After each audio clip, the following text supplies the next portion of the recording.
Standard 8 unit 2 LMBB learn મોર બી bright કે વધુને વધુ ભણો અને વધુને વધુ તેજસ્વી બનો. Lecture number 20. તો આપણે 19મા લેક્ચરની અંદર એક્ટિવિટી 3 જોઈ ગયા હતા કે જેની અંદર ડિગ્રી ઓફ કમ્પેરિઝન નો ખ્યાલ આપણે મેળવ્યો. તો થોડુંક રિવિઝન કરી લઈએ કે ડિગ્રી ઓફ કમ્પેરિઝન એટલે શું. તો કોઈ વસ્તુ, કોઈ એક વ્યક્તિ, સ્થળ, પશુ પક્ષી કે પ્રાણીની અન્ય કોઈ વસ્તુ, વ્યક્તિ, સ્થળ કે પશુ પક્ષી કે પ્રાણી સાથે સરખામણી કરવી. કેવા પ્રકારની સરખામણી કરવી? તો કા બંને સમાન છે, કા બંને અલગ અલગ છે, એક કરતાં અન્ય વસ્તુ ચડતી કક્ષાની છે અથવા તો ઉતરતી કક્ષાની છે, અથવા તમામમાં કોઈ સર્વશ્રેષ્ઠ છે. આવા અલગ અલગ 3 પ્રકારની તુલના કરવામાં આવે છે. તો 3 types of degree. First positive degree, second comparative degree and third superlative degree. Positive degree એટલે શું થશે? તો કે સમાનતા દર્શક તુલના. કમ્પેરેટિવ ડિગ્રી એટલે શું થશે? અધિકતા દર્શક તુલના. And last and final superlative degree, it means થશે શ્રેષ્ઠતા દર્શક તુલના. આ ત્રણેયનો અભ્યાસ આપણે કરી ગયા છીએ. અને કઈ રીતે યાદ રાખવું તો મેં તમને શીખવાડ્યું હતું.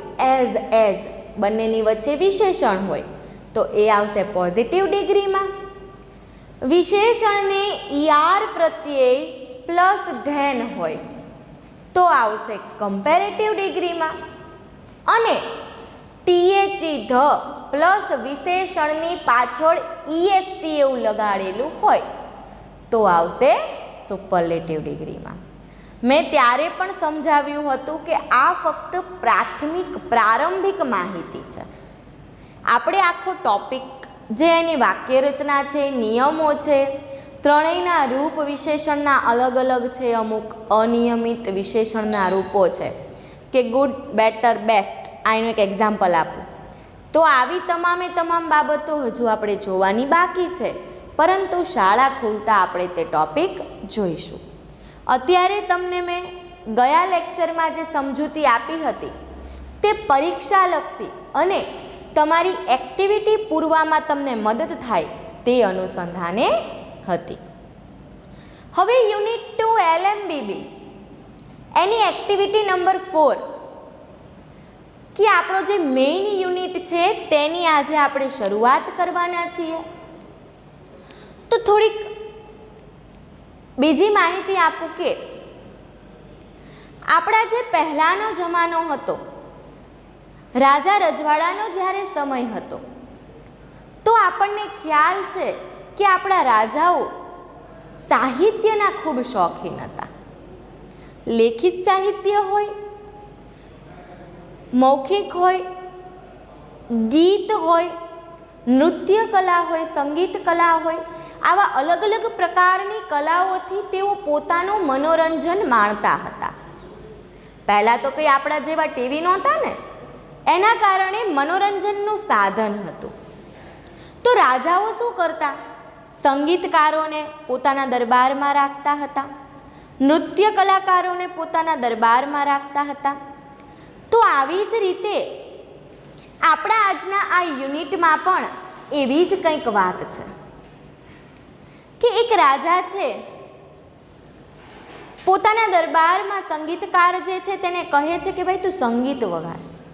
તો સંગીત અલગ અલગ રાગ હોય,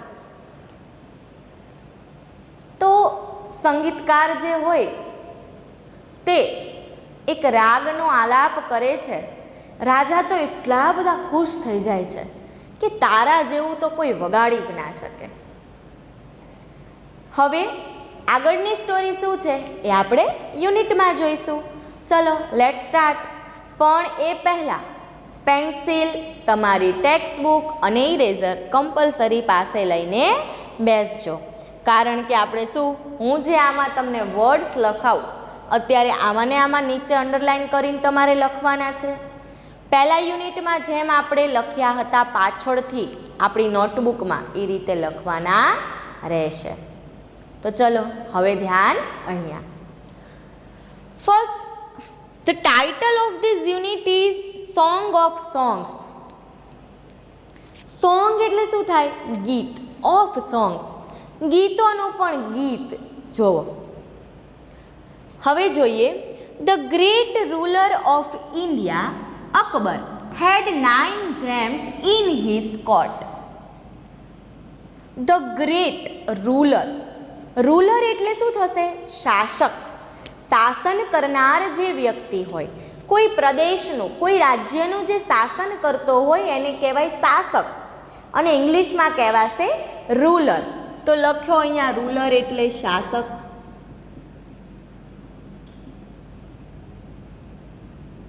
જોડણીમાં ભૂલ હોય તો સુધારી લેવી. ઓફ ઇન્ડિયા, ભારતનો ખૂબ જ મહાન એવો શાસક, શું નામ કીધું? અકબર. હેડ 9 જેમ્સ ઇન હિઝ કોર્ટ. 9 એટલે 9 અને જેમ્સ એટલે થશે ઓલી ખાવાની જેમ્સ નહીં હો, રત્નો. શું થશે? રત્નો. તો અકબરના દરબારની અંદર કુલ 9 રત્નો હતા. કોર્ટ એટલે લખજો દરબાર. ચલો. The 9 gems were the greatest in their own fields. તો જે આ 9 રત્નો હતા તે 9 રત્નો અલગ અલગ ક્ષેત્રોમાંથી લીધેલા હતા. તમામ એક ક્ષેત્રના રત્નો હતા નહીં. એન્ડ 9 gems, 9 રત્નો વેર ધ ગ્રેટેસ્ટ. જો લાસ્ટ લેક્ચરમાં આપણે શીખી ગયા the greatest, it means the plus EST પ્રત્યય વિશેષણને, ઇટ મીન્સ સુપરલેટિવ ડિગ્રી. તો આ 9 રત્નો સર્વશ્રેષ્ઠ છે. In their own fields. Field એટલે થશે ક્ષેત્રો અને ઓન એટલે થશે પોતાના. તો આ 9 રત્નો પોતપોતાના ક્ષેત્રોમાં સર્વશ્રેષ્ઠ હતા. One of them was Tansen. One of them, તેમાંનો એક એટલે Tansen. A great musician. Musician એટલે સંગીત શાસ્ત્રી. કેવો? જેવો તેવો નથી કીધો, ગ્રેટ, મહાન એવો સંગીત શાસ્ત્રી હતો. આ 9 રત્નોમાંનો એક એટલે કે તાનસેન, જે એક મહાન એવો સંગીત શાસ્ત્રી હતો. He played different types of musical notes for the king. Played એટલે થશે વગાડવું. અહીંયા રમવાના અર્થમાં લેવાનું નથી, તો અહીંયા લખો વગાડવું. ડિફરન્ટ એટલે વિવિધ. ટાઈપ્સ એટલે થશે પ્રકાર. મ્યુઝિકલ નોટ્સ તો અલગ અલગ પ્રકારના સંગીતના જે રાગ હોય તે વગાડતા હતા. ફોર ધ કિંગ, કોના માટે? રાજા માટે. હી પ્લેડ રાગ્સ લાઈક, તે વગાડતો હતો રાગ. લાઈક એટલે થાય જેવા કે. કેવા કેવા રાગ તે વગાડતો હતો? તો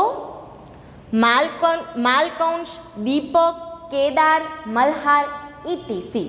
ઇટીસી મીન્સ થશે એટસેટ્રા. ગુજરાતીમાં આપણે કેમ કહીએ છીએ વગેરે, એવી રીતે ઇંગ્લિશમાં આપણે વગેરે એવું કહેવું હોય તો એટસેટ્રા, એનું શોર્ટ ફોર્મ ઇટીસી એવું યુઝમાં લેવાય છે. તો આવા અલગ અલગ પ્રકારના દીપક, કેદાર, મલ્હાર જેવા અલગ અલગ રાગો તાનસેન વગાડતા હતા. તાનસેન મેડ સમ ઇનોવેશન્સ ઇન મલ્હાર રાગ એન્ડ ક્રિએટેડ મિયા મલ્હાર રાગ. તાનસેન મેડ સમ ઇનોવેશન. તો કોઈ પણ ક્ષેત્ર હોય એની અંદર ઇનોવેશન તો લાવવું જ પડે. મેડ એટલે થશે બનાવવું, સાદા ભૂતકાળનું રૂપ છે ટુ મેકનું. અહીંયા લખજો બનાવવું, મૂળરૂપ લખવું હોય તો લખી નાખજો મેક. ઇનોવેશન અંદર કંઈક નવા પ્રકારનું ઉમેરવું, કંઈક અલગ અલગ ફેરફાર કરવા. તો એવા અમુક ફેરફાર શેની અંદર તેને કર્યા? મલ્હાર રાગમાં. અને ક્રિએટેડ એટલે થશે સર્જન કરવું. સર્જન કરવું. શેનું સર્જન કરવું? તો મિયા મલ્હાર રાગ. કે તાનસેને મલ્હાર રાગમાં થોડાક ફેરફાર કર્યા અને મિયા મલ્હાર નામના નવા રાગનું સર્જન કર્યું હતું. તો આ હતો આપણા યુનિટનો ફર્સ્ટ પેરેગ્રાફ. શું માહિતી મળી આપણને? તો પહેલાં આપણે જોયું કે અકબર રાજા હતો, તેના દરબારમાં કુલ 9 રત્નો હતા. 9 રત્નો પોતપોતાના ક્ષેત્રમાં સર્વશ્રેષ્ઠ હતા. તેમાંના એક એટલે કે તાનસેન. તો આ તાનસેન અલગ અલગ પ્રકારના રાગો રાજા માટે વગાડતા હતા, જેવા કે મલ્હાર, કેદાર, દીપક એટસેટ્રા એટલે કે વગેરે. અને તેમને અંદર કંઈક નવું સર્જન મલ્હાર રાગમાં ફેરફાર કરીને મિયા મલ્હાર નામના નવા રાગનું સર્જન પણ કરેલું હતું. હવે જોઈશું સેકન્ડ પેરેગ્રાફ. વન ઇવનિંગ એક દિવસની સાંજે, ઇવનિંગ એટલે શું થશે? સાંજે. The king was in his court. રાજા તેના દરબારમાં હતા. He said to Tansen. તેમણે તાનસેનને કહ્યું. હી કોના માટે સર્વનામ વપરાયેલું છે અહીંયા? રાજા માટે. તો રાજાએ તાનસેનને કહ્યું, ઉસ્તાદજી, play something new on your tanpura and make us happy. ઉસ્તાદજી, પ્લે સમથિંગ ન્યૂ. પ્લે એટલે શું થશે? ફરીથી વગાડવું, કંઈક નવું વગાડો. ન્યૂ એટલે થશે નવું. કે તમારા તાનપુરા ઉપર તમે કંઈક નવું વગાડો. એન્ડ એટલે અને, મેક અસ હેપી, અમને બધાને ખુશ કરી દો. તાનસેન અગ્રીડ. તાનસેન સહમત થયા. એગ્રીડ એટલે લખજો સહમત થવું. સાદા ભૂતકાળનું રૂપ છે, મૂળ રૂપ છે ટુ એગ્રી. ચલો. હી ટુક હિઝ તાનપુરા. ટુક એટલે થશે લેવું, ટેકનું ભૂતકાળનું રૂપ.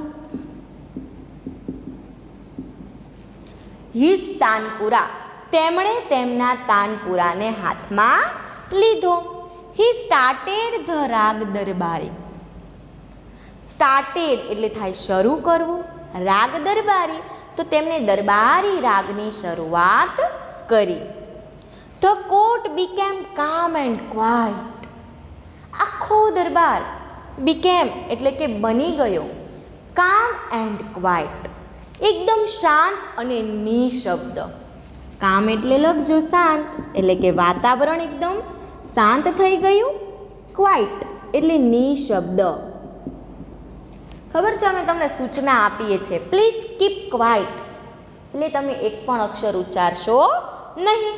તો એનો મતલબ કે આખો દરબાર નિશબ્દ અને કામ એટલે કે એકદમ શાંત બની ગયો. પીપલ ફોરગોટ એવરીથિંગ અરાઉન્ડ ધેમ.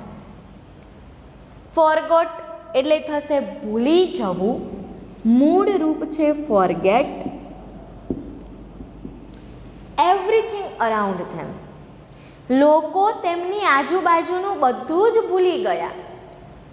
આફ્ટર સમ ટાઈમ, થોડાક સમય પછી, ધ કિંગ લુકડ અપ, રાજાએ ઉપર જોયું.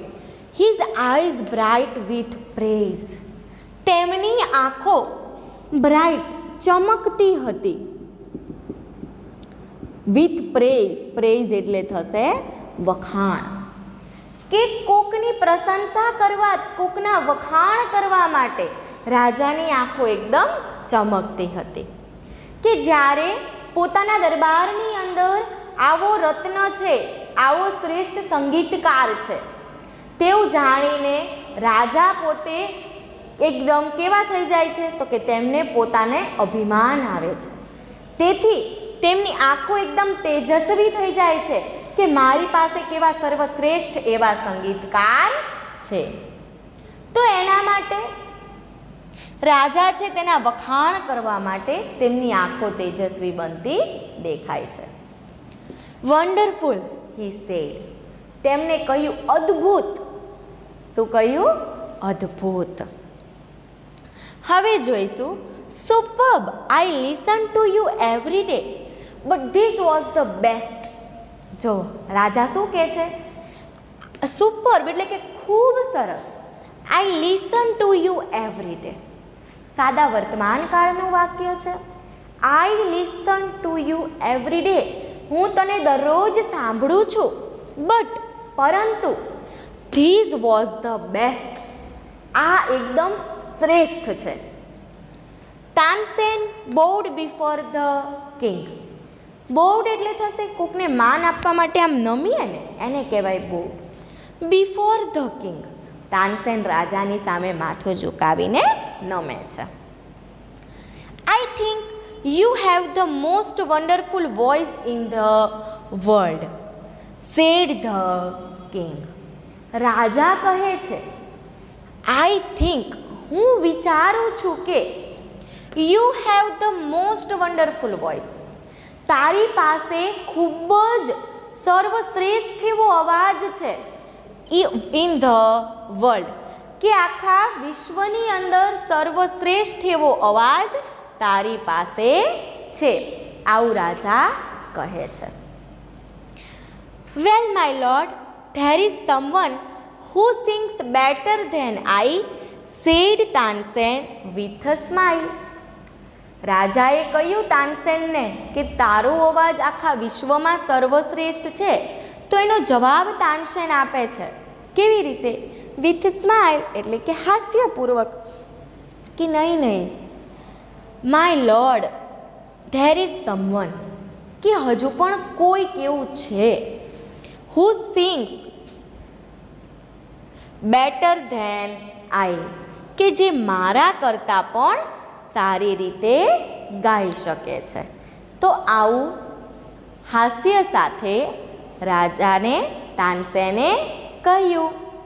Really cried the disbelieving king, then I must have him sing in my court, can you arrange it, asked the king. જો તાનસેને કહ્યું અકબરને કે આ વિશ્વની અંદર મારાથી પણ સારું ગાઈ શકે તેવા હજુ એક છે. તો શું કહે છે રાજા? રિયલી એટલે કે ખરેખર, ક્રાઇડ ધ ડિસબિલીવિંગ કિંગ. ડિસબિલીવિંગ એટલે કે તેમને વિશ્વાસ જ નથી થતો કે તારા કરતાં પણ સર્વશ્રેષ્ઠ છે કોઈ.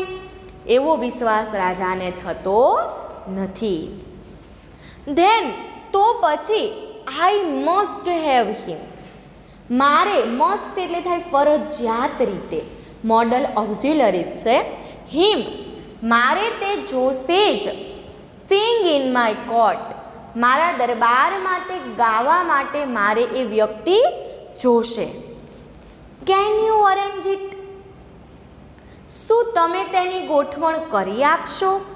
અરેન્જ એટલે લખો ગોઠવણી કરવી અથવા તો આયોજન. આસ્કડ ધ કિંગ, રાજાએ તાનસેનને પૂછ્યું. તાનસેન shook his head, તાનસેને તેનું માથું ધુણાવ્યું. કેવી રીતે? નકારમાં, કે ભાઈ કેમ આયોજન કરવું. I am afraid he will not come to the court. જુઓ મને તો બીક લાગે, કારણ કે તે આપણા દરબારમાં આવી શકશે નહીં, કે આવશે નહીં. અફ્રેડ એટલે લખો બીક લાગવી. કમ એટલે થશે આવવું. આપણા દરબારમાં આવશે નહીં. વોટ? શું? Even if he hears that the king himself request him. No not even then. જુઓ રાજા શું કહે છે, શું? ઇવન ઇફ હી હિયર્સ, જો તે એવું સાંભળશે કે ધ કિંગ હિમસેલ્ફ રિક્વેસ્ટ હિમ, રાજાએ પોતે જ તેને આજીજી કરેલી છે, વિનંતી કરેલી છે કે તમે મારા દરબારમાં આવો. જો એવું સાંભળશે તો પણ દરબારમાં નહીં આવે. આવું કોણ પૂછે છે? રાજા. તો તાનસેન શું કહે છે? નો નોટ ઇવન ધેન, ના તો પણ તે આવશે નહીં. Akbar was very eager to meet him. Akbar રાજા તો ખૂબ જ કેવા થઈ ગયા? ઈગર, ખૂબ જ આતુર થઈ ગયા. ટુ મીટ હિમ, કે આવી તો કઈ વ્યક્તિ છે, મારે એને મળવું તો પડશે જ. ટુ મીટ એટલે કે મળવા માટે, અને ઈગર એટલે થાય આતુર.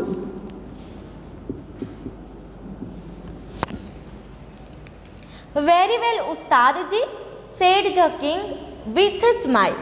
He looked into Tansen's eyes.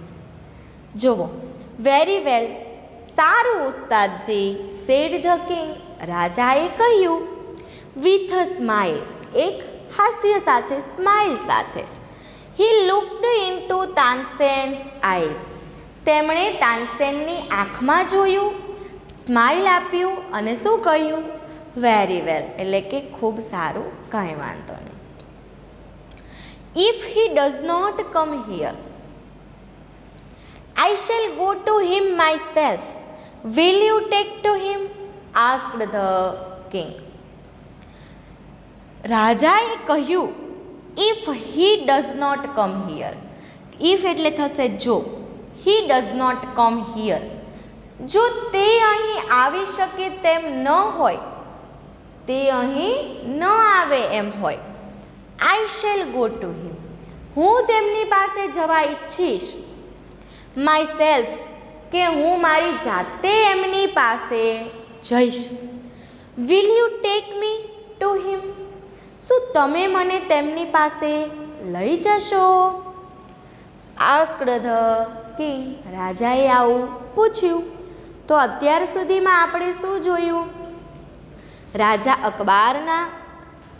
અકબરનો દરબાર, તેની અંદર કુલ 9 રત્નો, 9 રત્નો અલગ અલગ ક્ષેત્રોના, અને દરેકે દરેક પોતાના ક્ષેત્રમાં કેવા હતા? સર્વશ્રેષ્ઠ. તો એમાંના એક સંગીત શાસ્ત્રી એટલે કે તાનસેન. તો રાજા તાનસેનને કહે છે કે તમારો તાનપુરો હાથમાં લો અને એવો રાગ આલાપો કે અમે બધા જ ખુશ થઈ જઈએ. હવે તાનસેન તો અલગ અલગ રાગોના જાણકાર હતા, કેદાર, દીપક, મલ્હાર વગેરે વગેરે. તો એમાં તેમણે થોડુંક ફેરફાર કર્યો. મલ્હાર રાગમાં ફેરફાર કરીને મિયા મલ્હાર રાગ પણ રચ્યો. જ્યારે રાજાએ તેમને તાનપુરો લઈને રાગ આલાપવાનું કહ્યું, ત્યારે તેમને દરબારી રાગ આલાપ્યો અને આખા દરબારનું વાતાવરણ એકદમ શાંત અને નિશબ્દ કરી નાખ્યું. આ રાગ સાંભળીને તો રાજા ખૂબ જ આનંદિત થઈ ગયા. અભિમાનથી તેમની આંખો એકદમ તેજસ્વી બની ગઈ અને તેઓ બોલ્યા, વાહ, ખૂબ સરસ, તમારા જેવો રાગ તો આખા વિશ્વમાં કોઈનો નહીં હોય. ત્યારે તાનસેન શું કહે છે?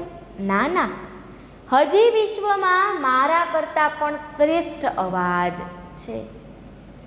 તો જ્યારે તાનસેન આવો જવાબ આપે છે તો રાજા તો વિશ્વાસ કરી શકતા નથી.